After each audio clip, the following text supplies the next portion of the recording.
I've been betrayed. I've been betrayed. And I'll bet that you've been betrayed. Recently, someone that I loved very much betrayed me. You don't need to know all the details. All you need to know is what happened and how I handled it. So basically, someone I loved very much got themselves in trouble with another person. And for some reason, they decided to shift the blame off themselves and point the finger at me. At this point, I could have retaliated or told the second person all kind of things. And yet, I felt like this was an opportunity to learn something and to do something differently. And please don't think I'm some goody-goody two-shoes. This was just an opportunity for learning for me, which I am in turn sharing with you. Because when you are betrayed, you can stay in the place of being a victim, which will make the pain worse, or you can look for a solution. Now, those of you who are in the acupressure tapping world, which of course I am too, you could tap on the pain and that will help. But Spirit guided me to do something differently. Once, I have to admit, for a few hours, I was in stunned silence, so to speak.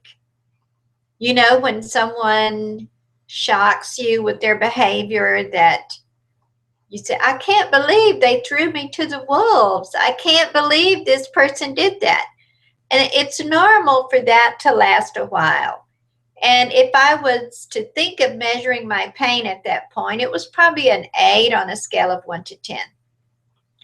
Then I got real quiet, and that still small voice said to me, Rebecca, you could not have been betrayed unless you had at some point betrayed someone. Perhaps not in this lifetime, but in another lifetime.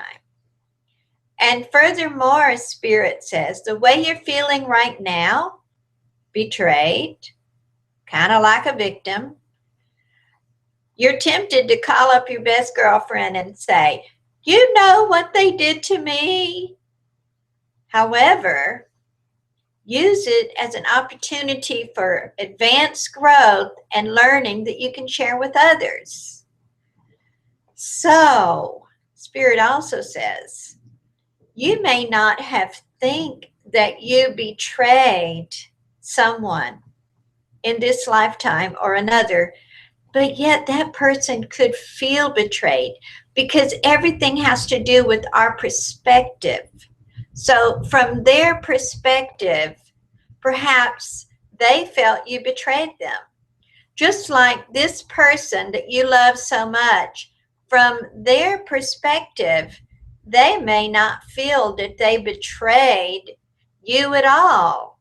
Even though it's clear as a nose on your face to you, they may simply have been so embarrassed and so trying to get themselves out of trouble that they couldn't think of anyone but themselves, and you seemed a very likely scapegoat. So, ta-da, they picked you. They may still have no idea that you considered their actions a betrayal. That's a different point of view, isn't it? So, I still had my feelings hurt, and all this happened within a space of hours. First, I gave myself some time to feel hurt and betrayed. I even put a time limit.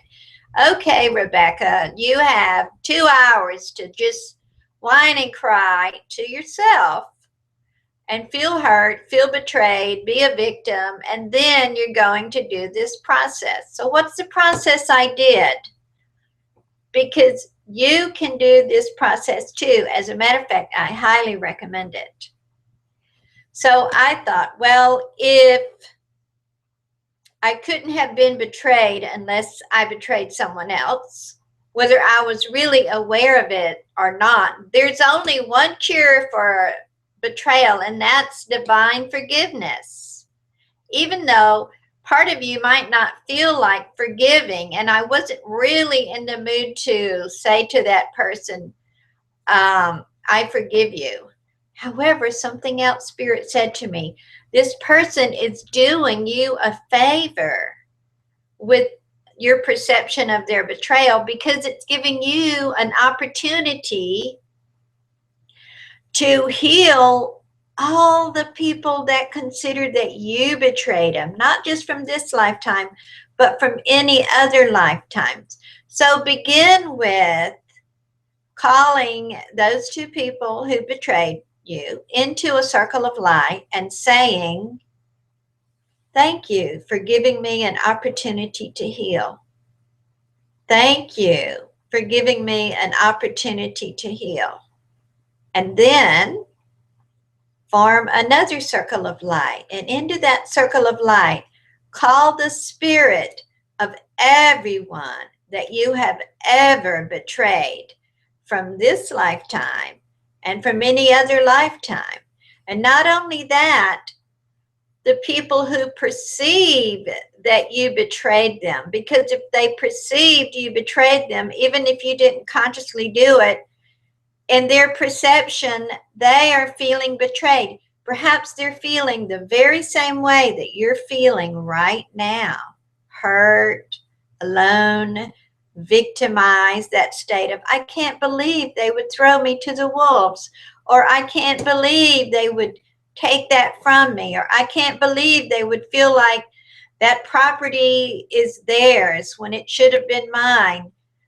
Just let your mind wander at the different perceptions of betrayal that people can have. And then, according to the Egyptian law of Ren, it's spelled R-E-N. When you call a spirit, they gotta come. This also applies to the spirits of living people in this lifetime. So, here we go. Do this exercise with me. Calling all the spirits of those people that I betrayed, please come to the circle of light. All the spirits of the people who perceive that I betrayed them, whether I did so intentionally or not, come into the circle of light. Now, when I did this, I thought, oh, maybe 2 or 3. You know, I'm so goody-goody, I would never betray anyone. No. There were, it seemed, hundreds, perhaps thousands. Because remember, we're calling from every lifetime now of people that I either betrayed or who perceived that I betrayed them. Now, all this time, my gratitude for this scallywag who betrayed me is actually growing. Wow, I'm having this chance to heal this tremendous karma. And so when all the people got into the circle, remember, this is from all my lifetimes, this lifetime, and the circle by now is enormous. Then I simply said the Ho'oponopono prayer, which is, I'm sorry. Please forgive me. I love you. Thank you.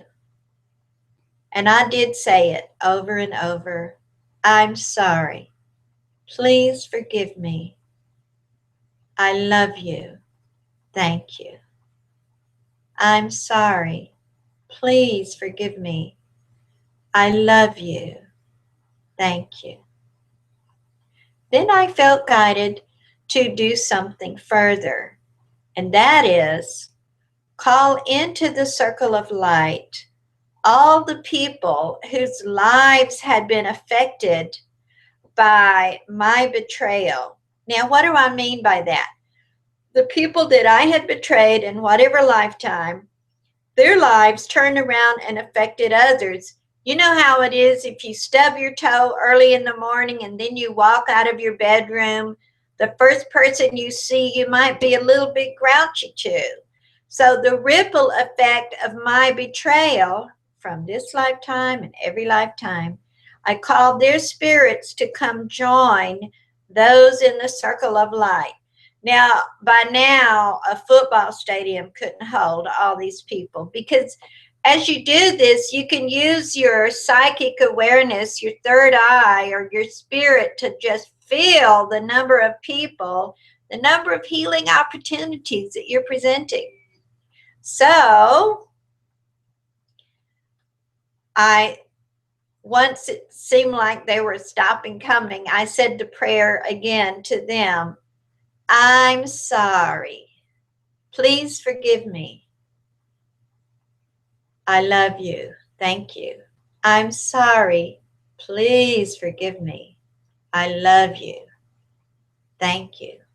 And you know, something magic was going on in my spirit. Something magic. When you realize that whatever someone does to you, that at some point in time you have done that very thing, or someone has perceived that you have. When you have your feelings very hurt, when you realize that at some point in time someone was hurt just as much or even more deeply by you, this is a chance to really clear any kind of karma around this. And it's easy, it's simple. And what happened with me is that it was shifting the way I felt to this person who betrayed me. And one day betrayed me too, because they in turn hopped on me. So I was just feeling actual gratitude, like, thank you for showing me how I made others feel the very same way that you made me feel. Thank you for bringing it up to me and giving me the opportunity to heal. And I checked my pain level and it was just way down to maybe a 2. And then I just sat with that. It doesn't have to go all the way away, although today it's a few days later and I don't have any charge on it at all, except gratitude that I was able to turn this into not only a healing opportunity for me, hopefully a healing opportunity for you. Because, beloved ones, it does absolutely no good to hang on to the pain. To hang on to being a victim is absolutely detrimental to your ascension, to your moving forward, to you being able to raise your energy vibrations to the highest level. Take this opportunity to heal. I encourage you to do this little exercise. I'll put it in a nutshell for you. Think of all the people that you may have betrayed. It doesn't matter if you don't know any names. Just think about that feeling of betrayal. Last time somebody betrayed you, you're probably still smarting from it if you haven't done any healing work. And then call all the spirits of those you betrayed into a circle of light. Remember, this is whether you really did it or you just perceived you did it. They perceived it. And ask for forgiveness. Ask for forgiveness using the Ho'oponopono, I can never say that right, prayer, which is, I'm sorry. Please forgive me. I love you. Thank you. And just another word about forgiveness. When you're asking forgiveness from someone, it's so tempting to say, please forgive me. You know, I only did it because of blah, blah, blah. Well, the most sincere way to ask for forgiveness or to apologize is just to simply say, please forgive me. I'm sorry. I'm sorry if I hurt you. Please forgive me. I'm sorry. And they may retaliate and attack you. However, if you just keep saying, I'm sorry, please forgive me, you'll find that very soon all the steam goes out. Now, if you like this kind of information, like this kind of presentation, please subscribe to my channel. And if you have comments you'd like to leave them in the comment section below. This is Rebecca Marina Messenger. And if I've ever hurt you, please forgive me. I'm sorry. I love you. Thank you.